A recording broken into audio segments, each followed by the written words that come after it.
So the Kama Sutra tells us that scratching is a very important part in the act of lovemaking. But like everything else in the Kama Sutra, there are rules for scratching as well. So for instance, the areas recommended for scratching are the armpits, the breasts, the neck, the back, the thighs, and between the legs. It was believed that in these areas, the woman's erogenous zones were very strong, but they lay well under the skin surface, and the only way to access them properly was by scratching and biting. As a matter of fact, medical opinion of the time was that if you did not get to these erogenous zones during lovemaking, it could actually cause epileptic fits in a woman from a buildup of all the unsatisfied passion. That is why, to preserve a woman's mental and bodily health, it was essential to use nails and teeth to satisfy her. Now, scratching during sex could only be done with the left hand. That was rule number one. The right hand, you see, was used for eating and for prayer.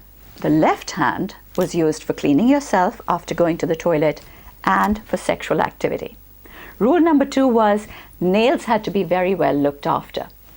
Vatsyayan says that the nails had to be clean, even, oily looking, and with no broken edges. But the most important rule of all was how you trimmed the edge of the nail. So, if two people of very fierce sexual energy were making love, the nail tip had to be trimmed into 2 or 3 points to make the marks of a saw. If the couple were of average sexual energy, the nails were supposed to have just the one tip, like the beak of a parrot. And if the couple had very dull sexual energy, it was recommended that the nails simply be trimmed evenly into the shape of a crescent moon.